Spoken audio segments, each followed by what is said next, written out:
you guys for coming out. It means a lot with this pandemic, just to see us together doing poetry again. I'm William Washington, aka Wawa. Shout out to Scott Pleasant. He made the trip here to support me. It's amazing. Shout out to Bill, the poetry guy, for having this platform for us, and shout out to all the people that's here today.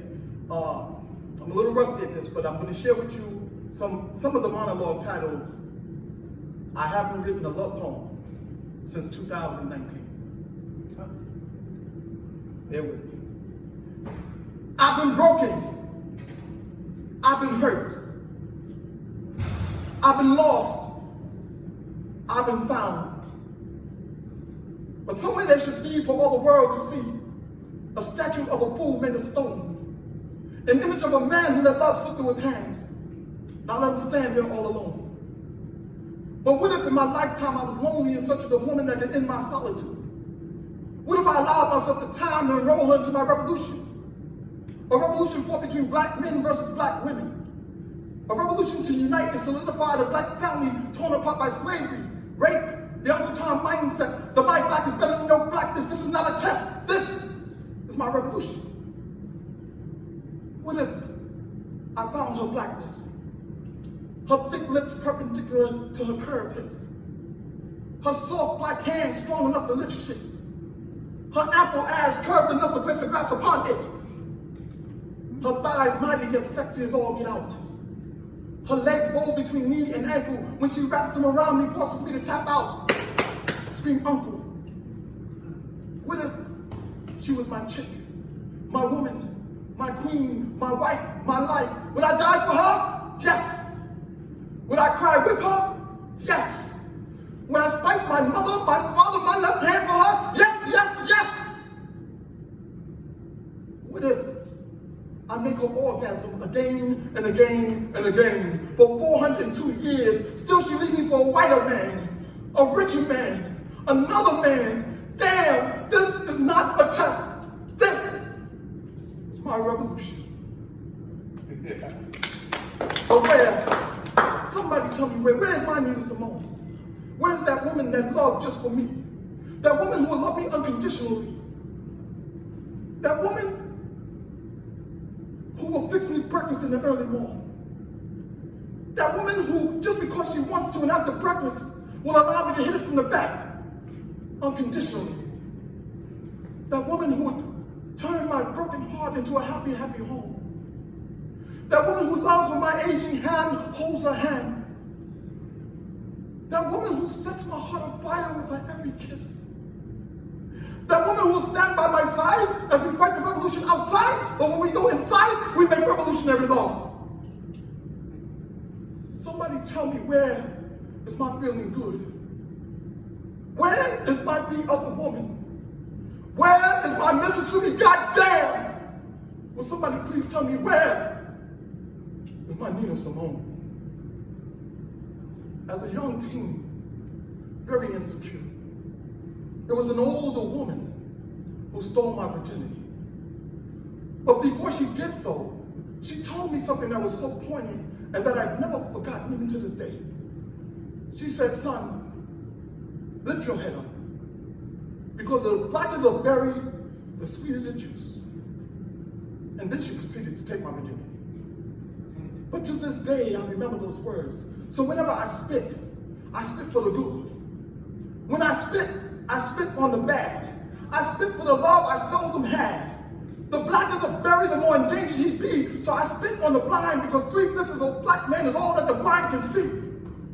My question to the blind: if you deem us 3/5 of a man, where can those other 2/5 of a man, those other two berries be? When I spit for my queen, whose temple had been ravaged by her oppressor's hands. I spit for grandma's hands. I spit for the motherland. I spit for Africans. I even spit for the diluted, polluted, polka-dotted Afro-Americans.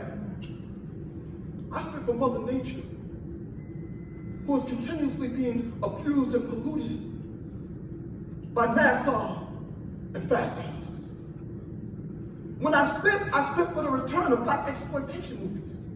You see, my television set has lost its color. The only Oscar winners I see on my screen ain't black like me. unless I'm watching reruns. Reruns, Fred Berry died.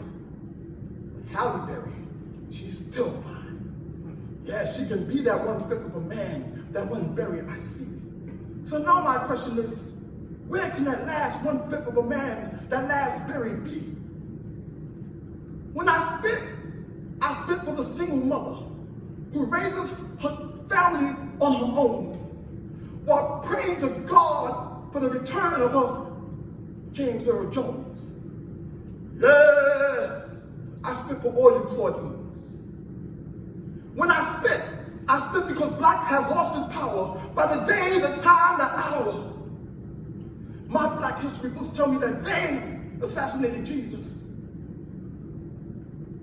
Abraham, Martin, Malcolm, Biggie, and Pac. You see, the clock skips. But the assassinations never stops. When I spit, I pray that a beautiful Nubian goddess she be. For how can I spit for the world and not spit for me? I'm going to leave you guys with a little story time, real quick. And before I leave, like I said, once again, thank you for your support. Thank you for being here. Thank you for being poets and listeners of poetry, lovers of poetry. This is story time. I'll leave you a little story. You know, if you live long enough, life will give you calm. Remember that. If you live long enough, life will give you calm. She loved me before I purchased the matching wedding bands. She loved me before I took her hand in marriage.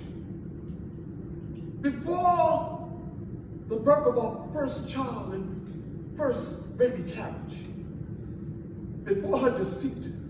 Before her first cheat. She loved me before the birth of our second child. Mama's baby, Papa's baby. But it's a good thing I saved Junior's baby carriage, because I damn sure couldn't save our marriage. She loved me before the trade towers fell, before my diseased prostate swelled. She loved me before President Bill Clinton played the sax, before her side piece sexted her, and she sexted him back. Yeah, she didn't know I knew that. See, I had a password. She didn't know that. She loved me before the second Bush, before Iraq, Iran, and Afghanistan, before the world was to know that the 44th president would be a black man. But oh, that's when our ship began to sink. That's when her ship began to stink. That's when I turned my heart off and began to think, as she left my life with a smile and a wink. I thought to myself, I said, self, what if I could turn back the hands of time to a time before I birthed those matching wedding bands, before I took her hand in marriage, before our 2 sons and 1 baby carriage, before she was beautiful as today as she was back then, before I had hair, I was slim, my stomach was flat. Would that make our love okay? Oh, hell no. I'm slipping. That was cat. Because I will always love that woman. And that woman will never love me back. So the moral to the story is, if you live long enough, life will bring you calm. Think about it. 2008, we got President Obama. And then life gave me calm. Think about it. Obama, calm. See, I cheated on my first wife, so my second wife did to me what I did to my first wife. Obama, calm. Wait a minute. Hold up. Was that help for cheating on me with Obama? Or was that just my motherfucking karma? If you live long enough, life will bring you calm. Ladies and gentlemen, I'm William Washington. I love you guys.